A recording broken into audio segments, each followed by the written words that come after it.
kowe sengsara ngono. Kowe sendalmu wae cepet aduh. Lambimu ya Allah. Orang itu merendahkan kita.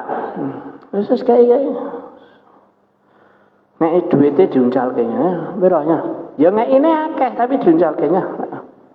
Nah, itu orang-orang yang seperti itulah. Yang mana mereka itu tadi ketika di akhirat mereka dalam neraka yang dalam keadaan nikmat seperti ini nih di surganya Allah. Ya. Ini dalam keadaan kita berada di surga Allah. Itu di dalam surga melihat mereka.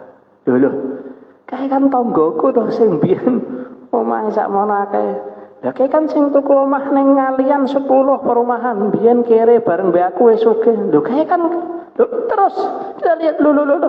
Ini saya katakan bukan semua orang kaya. Nah, tapi orang kaya yang tidak meletakkan hartanya dengan sebenarnya. Banyak orang-orang yang Masya Allah juga banyak. Yang berlebihan harta yang Masya Allah banyak. Ketika melihat, oh ini orang-orang itu.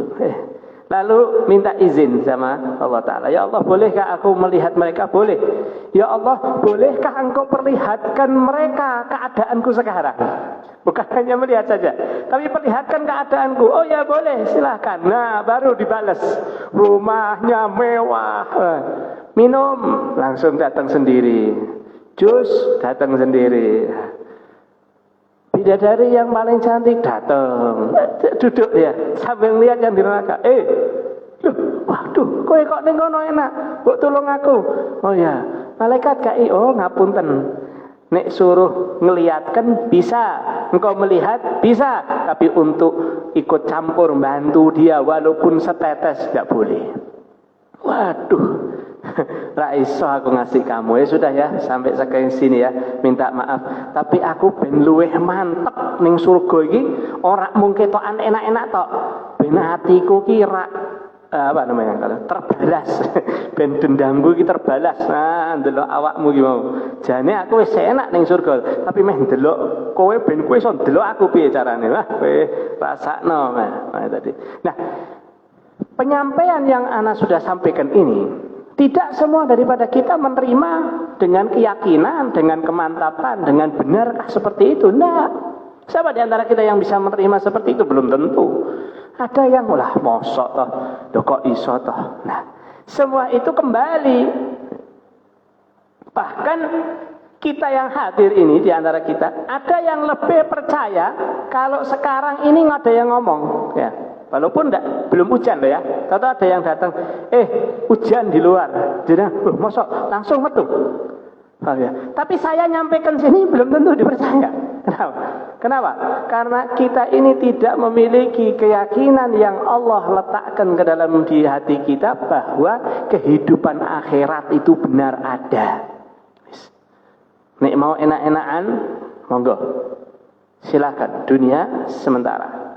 Besok akhirat kekal abadi selama-lamanya. Nah itulah ilmu yang kita bisa ambil juga daripada yang Al-Imam Al-Ghazali tadi ajarkan kepada kita. Ini tadi. Maka selanjutnya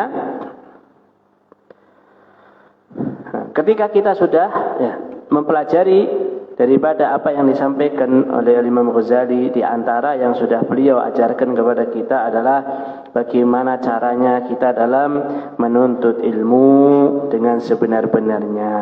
Jangan sampai salah tujuan. Ya, begitu juga beliau mengatakan ini kitab Bidayatul Hidayah. Lalu kita sudah masuk di pembahasan bagian pertama di dalam ketaatan. Di dalam kitab ini akan dibagi dua. Yang pertama di dalam ketaatan, yang kedua adalah di dalam bagaimana cara menghindari maksiat. Ini tadi. Ya, yang taat sama menghindari maksiat. Yang bagian pertama tentang ketaatan sudah kita bahas sedikit, ya, bahwasanya Imam Ghazali langsung mengambil daripada poin yang utama, yaitu sesungguhnya bahwa perintah-perintah Allah itu ada yang wajib dan ada yang sunnah. Dan yang wajib itu adalah modal utama untuk orang bisa masuk surga. Kalau yang sunnah untuk surganya tambah tinggi di sisi Allah Ta'ala. Ini tadi. Modal kalau mau jualan kan perlu apa? Modal, dikasih modal. Ini air, nih modalnya. Dah.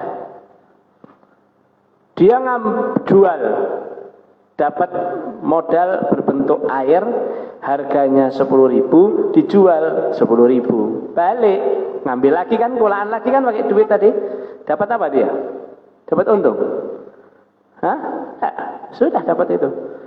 Contoh lagi orang yang kerja sama orang, modalnya kamu adalah tenagamu, ya kan, keahlianmu. Kerja kamu dari jam 1 sampai jam 4. Sudah, kerjaanmu cuma jam 1 sampai jam 4 bersih-bersih. Ya, itu kan tenaganya dia. Ya. Modalnya, tenaganya dia dikasih. Tapi dia bisa kok, selain bersih-bersih hanya bagian bawah, dia bersih-bersih di luar masih ada waktu. Bersih-bersih, kira-kira bakal dapat tambah gajian enggak? Otomatis, betul enggak? Nah, kamu kerja di satu tempat. Nah, ketika kamu kerjanya jamnya sudah ditentukan, kamu pintar dalam menjual. Ya, ini kan tambahan kan? Tambahan. Pintar dalam menjual. Sampai sehari itu biasa dapat cuma 1 juta, 1.500.000. Ini sampai 5 juta. Bosmu bakal nambahin enggak buat kamu? Bakal enggak? Jangan ngomong bos yang karepe dhewe, bukan ini. Pastilah Allah Ta'ala berikan kepada kita perintah Allah yang wajib itu adalah modal utama untuk selamat dari neraka, masuk dalam surga. Dah. Itu dulu yang paling poin dulu. Maka karena itu sak bejat-bejatnya orang, sak welek-weleknya orang dalam berperilaku, ya, sak dablek-dableknya orang, jangan tinggalkan sholat. Tapi aku sik ngombe, ojo tinggalke sholat. Tapi aku sik ngene, ojo tinggalke sholat. Aku sik ngopet, ojo tinggalke sholat. Aku sik maling, ojo tinggalke sholat. Kenapa? Ini modal dulu. Minimal itu nanti, walaupun kita akan masuk di neraka karena engkau berbuat maksiat dan lain sebagainya, tapi ketika sholatmu engkau jalankan, disitulah akan ada batas waktu di neraka. Kalau enggak, abadalah abad, selama-lamanya. Waliyadzubillah min dzalik. Nah, karena itulah Imam Ghazali di sini ngajari kita. Ini loh modal utama. Segala perintah Allah yang wajib adalah modal. Segala yang sunnah-sunnah itu adalah tambahan untuk bisa lebih tinggi lagi. Ya. Orang kalau mau diangkat pangkatnya, ya, kira-kira kerjanya ngikuti standar apa dia harus menambah keahlian lagi? Standar wis pokoknya mangkat kerja ana sing tuku didoli ra ana ya wis, ora usah tawak-tawak ki. Udah, tak usah tambah macam-macam wis. Enggak bisa. Tapi kalau kamu mau tambah tambahanmu, pangkatmu, gajianmu, ya harus ada perkembangan dan perkembangan. Lalu beliau menjelaskan tentang hadis yang sudah kita sampaikan juga, bahwa Rasulullah SAW bersabda bahwasanya siapa orang yang mendekatkan, dalam hadis qudsi Allah Ta'ala menyebutkannya, siapa yang mendekatkan diriku dengan yang wajib lalu ditingkatkan dengan yang sunnah dan terus, maka apa yang dia minta aku akan kabulkan. Gerak-geriknya adalah gerak-gerikku, tangannya tanganku, kakinya kakiku, penglihatannya, pendengarannya, semua aku, kata Allah Ta'ala. Maknanya semuanya itu adalah Allah yang langsung menjalankan untuk hamba tersebut. Dijaga. Bukan tidak mungkin berbuat dosa, mungkin. Tapi Allah jadikan itu penyesalan. Ketika setelah berbuat dosa, hamba berbuat dosa, wajar. Kita berbuat salah, wajar. Kita berbuat dosa, wajar. Itu sudah sabda Rasul sallallahu alaihi wasallam, kullu bani Adam khata' wa khairu khata'ina tawwabun. Setiap anak Adam pasti melakukan kesalahan. Sebaik-baik mereka yang melakukan kesalahan adalah yang bertobat kepada Allah Subhanahu wa taala. Nah, di sini ketika kita melakukan kesalahan, lihat, kalau kita bukan termasuk hamba Allah yang mendekatkan dengan yang wajib lalu ditambah yang sunnah sampai Allah cinta kepada kita, maka habis maksiat itu nyantai.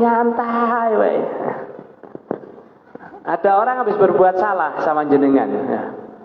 Motormu disenggol, tiba, lecet, spionnya pecah. Terus wong iki parkir ke motore sampinge motormu, terus tuku es teh ngombe. Kira-kira mbok apake? Hah? Lho, piye le dalet. Nah, ini kan ya. Berbuat salah tidak. Nah, kalau Allah sudah sayang sama hambanya, Allah akan jadikan ketika berbuat salah, ya Allah, ya Allah, ya Allah, astagfirullahaladzim, astagfirullahaladzim. Ketika dia melakukan dosa, astagfirullahaladzim, ya Allah, wis ya Allah, tidak mau lagi ya Allah. Lah kok melakukan lagi? Langsung segera beristighfar. Bukan berarti bermain-main, bukan, beda dengan yang bermain-main, beda. Yang bermain-main itu tadi tidak ada tobatnya. Ini enggak, benar-benar sudah istighfar, minta ampun sama Allah Subhanahu wa taala. Terus seperti itu, terus memperbarui. Nah, sampai di tingkatan yang mana Allah akan jadikan hati seseorang itu tadi bersih banget. Ya. Kalau putih, ya, terus ada tulisan gini aja, ini masih kelihatan enggak? Ya. Masih kelihatan ini. Ada apa namanya? Walaupun tulisannya ya putih, tulisannya ya dari kain yang sama, wong ini cuma di press saja. Tapi lihat masih ada kelihatan. Kalau ini enggak bersih sih, sehingga nih kalau anak kasih noda satu aja, satu tetes, satu titik aja warna hitam, kelihatan enggak kira-kira?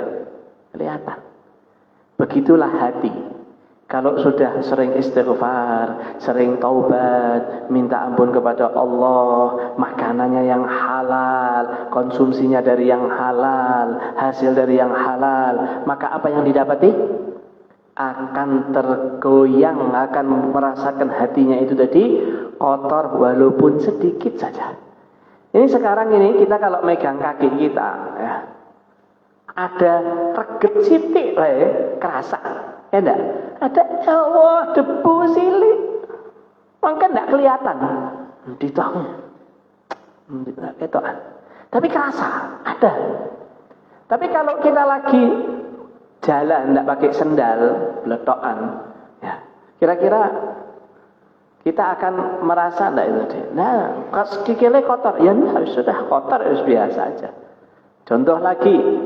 Orang yang sudah hatinya bersih itu ibarat orang yang sudah membuat dirinya itu bersih dan harum. Sudah harum, biasa wangi ya, biasa pakai minyak wangi. Itu kalau dia jalan, maaf, di pinggir tempat pembuangan sampah aja. Ampune ya Allah. Ya, saya tidak kuat. Mau tak kasih contoh yang real? Kalau naik mobil pakai AC. Saya dari Semarang ke Solo sampai Salatiga isi bensin misal. Sebelum Ungaran isi bensin di rest area. Itu begitu buka, baunya bukan hanya menyengat bau solar ataupun bensinnya ataupun bukan. Tapi karena memang kita di dalam sudah tidak menghirup udara yang tidak sedap, enak wae. Wong AC kok. Lah sama ketika orang sudah hatinya bersih, ya begitu. Ya Allah, astagfirullah, astagfirullah. Dulu sebelum taklim, sebelum ada kajian di Masjid Menara, jalan kita itu lihat perempuan yang wis model macam-macam biasa wae. Wajar lah, umum lah. Wong memang koyok ngono gitu. Tapi setelah Allah kasih ilmu, kita mungkin tidak sadar. Ada yang pernah sadar kalau rambut kita ini tumbuh? Ada enggak? Lagi melaku gini nunggu rambutku. Nah ini ada enggak ada? Pokoknya tetap panjang. Sama. Kita ini tadi ketika melihat daripada perbuatan kita ketika hadir di majelis-majelis ilmu yang Allah kasih dalam hati kita ini cahaya sehingga apa? Bersih. La ilaha illallah, astagfirullah. Pakai baju yang buka-bukaan istighfar. Tambah lagi bajunya tidak buka-bukaan, celananya tidak pendek, tapi tidak berjilbab. Ya Allah, astagfirullahaladzim, astagfirullahaladzim. Berjilbab, pakai bajunya ketat, istighfar dia yang melihat begitu. Astagfirullahaladzim, astagfirullahaladzim. Pakai jilbab, rapi, tapi kok ngobrol, la ilaha illallah, sama laki-laki, banyak bareng-bareng. Astagfirullahaladzim, astagfirullahaladzim. Begitulah keadaan seseorang kalau sudah tambah bersih, tambah bersih, tambah bersih, tambah bersih. Tapi kalau enggak, nah itu tadi bahaya. Siapa contohnya? Maaf ya. Kalau kita tanya sama, maaf ya, bukan kita merendahkan proses profesinya, ya. Orang yang biasa ngambil sampah entah di kampung atau di, ya, atau yang buang sampah truk-truk, ya. Coba tanyai aja. Pak, kok iki betah toh ambu koyok ngene iki. Ya, ndak pakai masker loh. Tahunan. Kok betah, Pak ya? Kok iso ya? Wah, ampune ya Allah. Nah, lihat. Kenapa?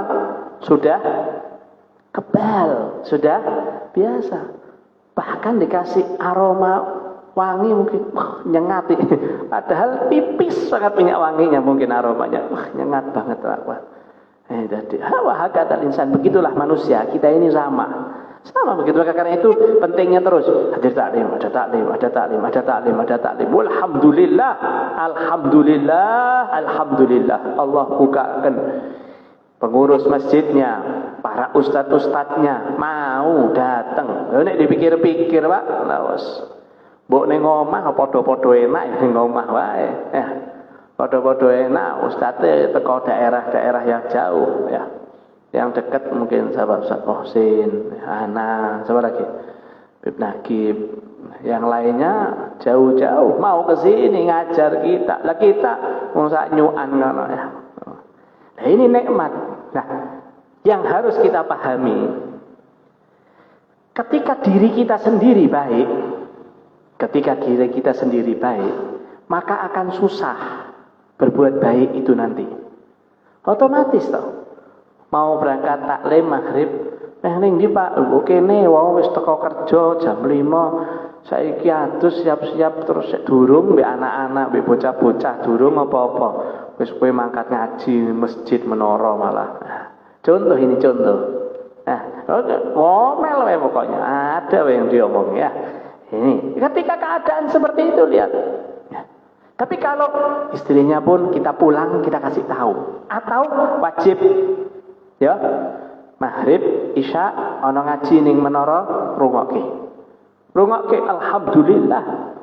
Masih boleh speakernya sampai pasar Purwogondo kedengeran, alhamdulillah boleh, tidak ada larangan, tidak ada, alhamdulillah. Lah ini kalau mau dipikir nikmat-nikmatnya, ya Allah, tidak ada habisnya Pak, nikmat terus. Nah, jadi begitu kita ngerti bahwa taklim ini ada manfaatnya. Pulang ke rumah disalurkan, disampaikan. Mau ngaji ini, mau ngaji ini. Jangan hanya maaf ya, yang kita bawa balik nek ana lucune. Nek ora ana lucune ora digawa balik. Ora diomongke. Atau yang menyinggung tidak disampaikan. Tidak boleh. Ketika seseorang menyampaikan apapun kebaikan, maka janganlah membatasi dengan kadar akal kita. Tapi katakanlah, aku manusia, tugasnya hanya menyampaikan. Allah lah yang menyampaikan kepada orang tersebut. Ya. Ketika Nabi Allah Ibrahim diperintahkan sama Allah Subhanahu wa taala, Nabi Ibrahim, naiklah engkau ke atas Ka'bah dan panggillah mereka. Kita ini tugasnya cuman nyampaikan. Ketika dipanggil, Nabi Ibrahim ngomong, ya Allah lah suara saya ini sampai seberapa? Suruh mampu sedunia tidak bisa. Maka kata Allah Ta'ala, aku yang akan menyampaikan, tugasmu hanyalah menyuarakan. Nah, kita ini menyuarakan saja. Allah yang ngasih gerak hati. Nah, karena itu kalau baik ya semua sak keluarga. Pertanyaannya, pingin enggak kita satu rumah ini besok di akhirat ya semua sak rumah ini di surga bareng-bareng? Pingin apa enggak kita? Apa pingin ya aku dewi wah ning surga karepku, bojoku, anakku. Ya, wallahu alam, itu mungkin orang bukan manusia mungkin kalau ada hati seperti itu ya.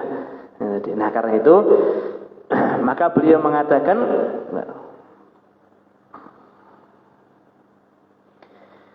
kita agar bisa selalu terjaga diri kita, ingatlah bahwa Allah akan selalu melihat kita, memandang kita, memperhatikan kita.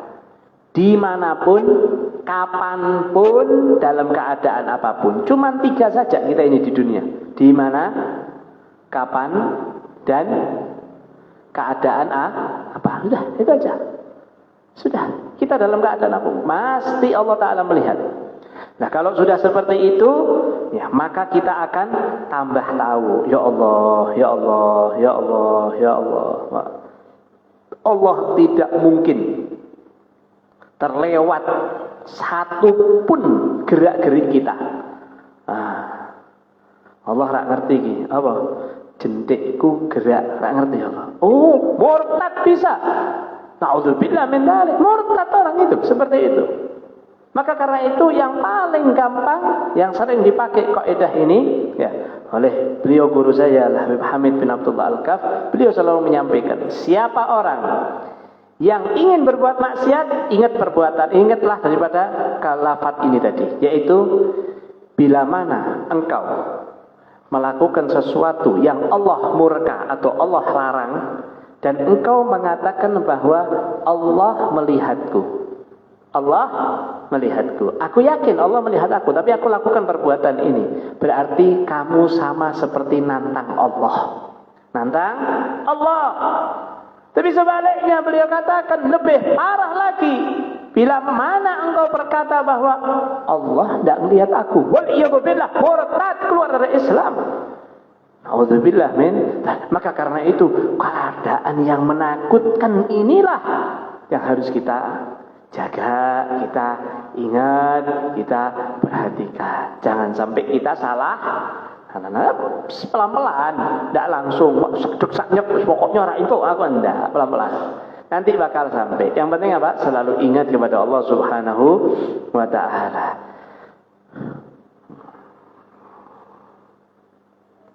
Lalu beliau ingatkan apa?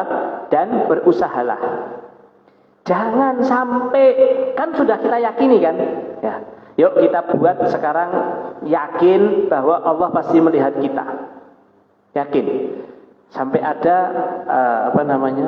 pertanyaan dan jawabannya sangatlah indah dan ini untuk menambah keyakinan kita. Ketika ditanya, ya, bagaimana engkau tahu kalau Allah itu ada? Ya.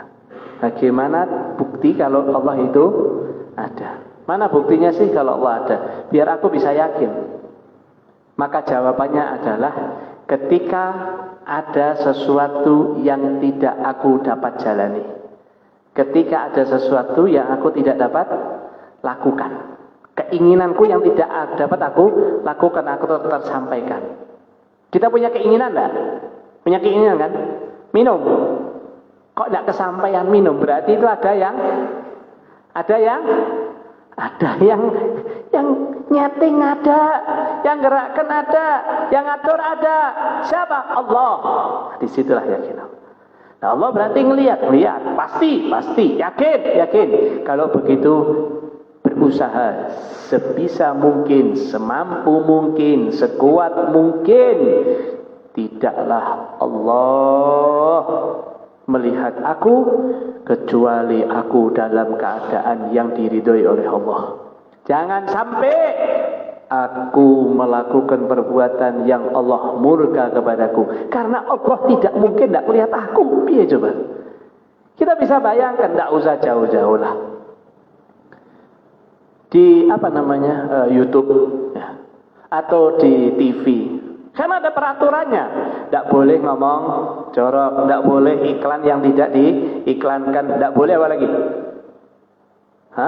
Tidak boleh nyebutkan stasiun TV lain dan lain sebagainya, tidak boleh, itu peraturan. Ketika ada kamera bakal nyebut enggak? Terpantau terus kok. 1, 2, 3, 4. Tidak bakal nyebut itu mereka. Tidak mungkin. Hati-hati terus ngomongnya, terus. Begitu di belakangnya, wah enak panas tadi studio nih. Sengko nek callingan kono aku pindah kono lah. Nah, ini dan macam-macam. Ya. Ya sama ketika kita anak ujian. Ayo ujian praktek sholat, dilihat sama gurunya. Waduh, ya jangan tanya. Ini kalau sholat benar, ya, kalau ada orang dewasa sholatnya model begini, ya jadi wali langsung sudah. 5 kali sholat aja kayak gitu, 5 kali sholat, subuh, zuhur, asar, maghrib, isya, kayak gitu, kayak diperhatikan. Allah, Bismillahirrahmanirrahim, Alhamdulillah, harus, oh ya jadi wali. Ya, apalagi 5 waktu setiap hari, Masya Allah. Nah, ini contoh gambaran saja. Ketika Allah melihat kita, Allah memandang kita, maka lihatlah ya. Hasilnya adalah kita tidak akan macam-macam ya. Bi an tuzi'a awgatika wa turattib awradaka min sobahika ila masaik. Lalu beliau ngasih tahu lagi, piye caranya biar kamu bisa pasti benar. Oh iya, saya mau. Gampang. Karena modalnya utama manusia itu adalah waktu. Wes Allah sudah kasih waktu. Modal utama hidup itu waktu. Dan yang menjadi masalah dalam segala apapun itu karena berhubungan dengan waktu. Nah, kalau orang itu tadi dibayarnya tepat, utang dilunasi dibayarnya tepat, tidak bakal ada berantem. Tapi kalau tidak tepat karena waktu, ya berantem. Ini tadi. Dia mau mendapatkan sesuatu, tidak kedapatan, ya sumpah.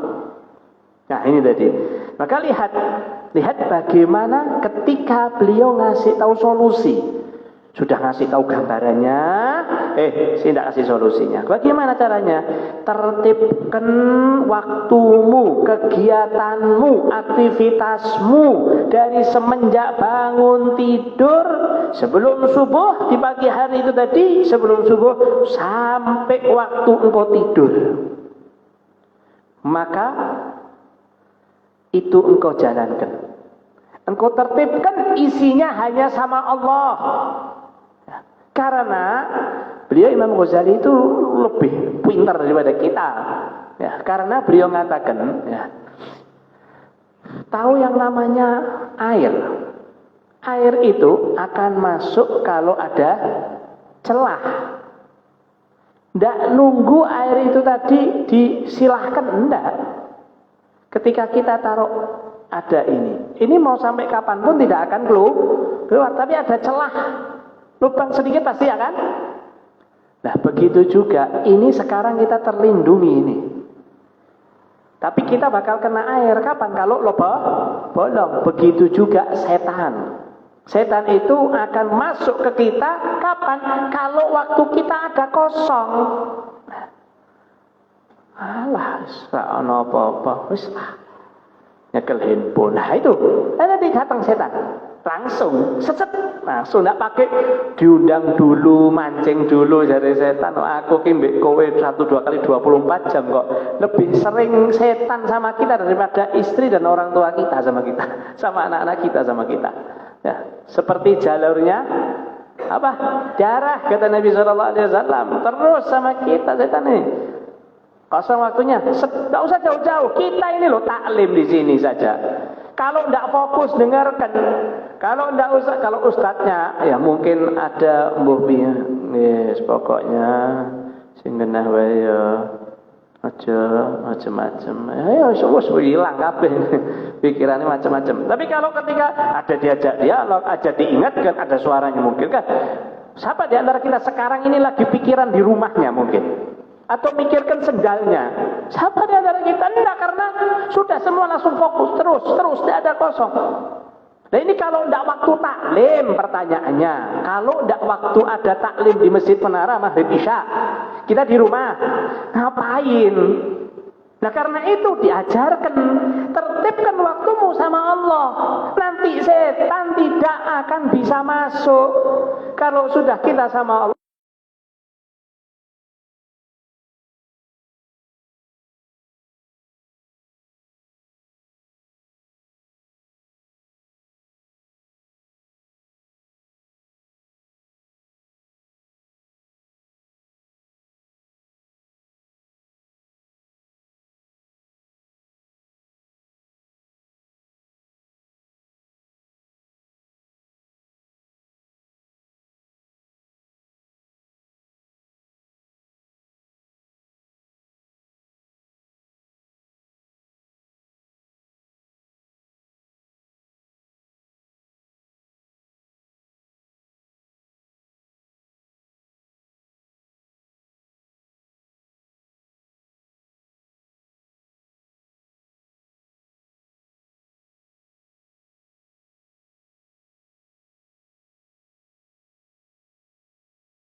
baca Quran lah, taklim lah, sholawat lah, maulid lah. Kalau tidak itu semua atau tidak untuk bersama Allah, maka sudah cukup tahu bahwa orang itu 24 jamnya tidak sama Allah.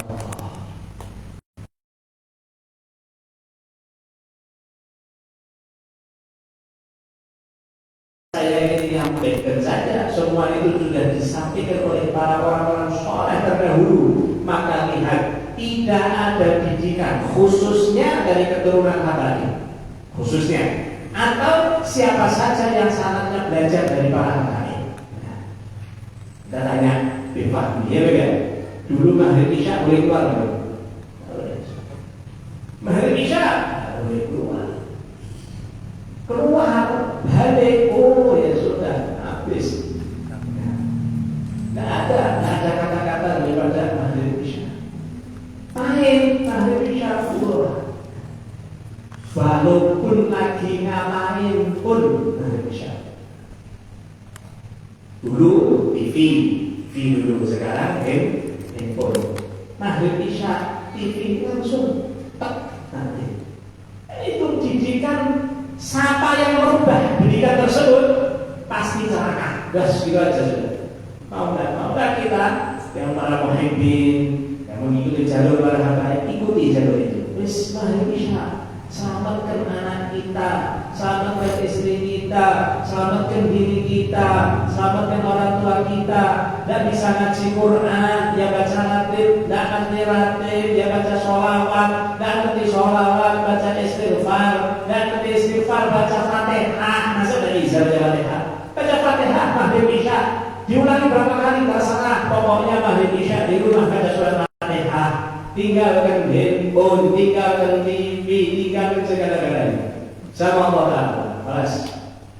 Sisanya Allah bakal gampangkan semuanya untuk kita lebih baik lagi. Mudah-mudahan Allah Ta'ala berikan kita taufik dan hidayah, panjang umur, sehat walafiat, dan Allah selamatkan kita di dunia dan selamatkan besok di akhirat.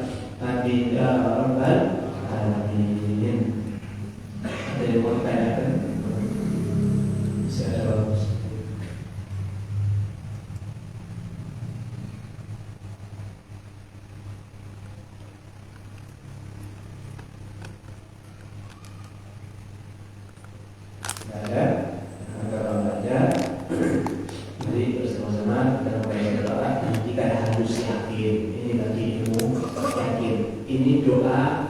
Ditulis yang ngarang Habib Ali Habsyi, dibuat sampai kepada kita. Habib Ali Habsyi itu di Seoul ya. Terus hal yang Solo kita tidak menemui.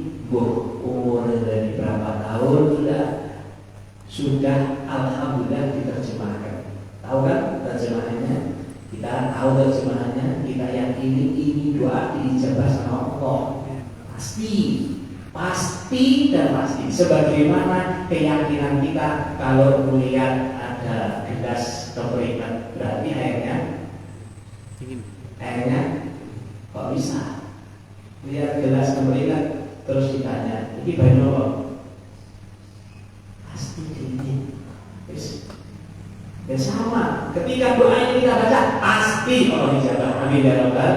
Bismillahirrahmanirrahim. Allahumma salli wa sallim ala sayyidina Muhammadin biftahhi babi rahmatillah ajada ma fi ilmillah salatan wa salaman daimaini bidawaki mulkillah wa ala alihi wa sahbihi. Allahumma jal fi ta'atika farahi wa sururi wa fi mardatika jami'a umuri. Allahumma ay'ani bi halati wa mutali ala sarani wa niyati yaqdi jami'a hajati wa ghafir dunubi wa sayyati wa tajawaz wa zalati wa taqabbal wa samihni fima mada wa ma ya'li wa rabbi fi diwani sadati wa subhi sabilani fi hayati wa bamani. Allahumma inni ta'ayun fi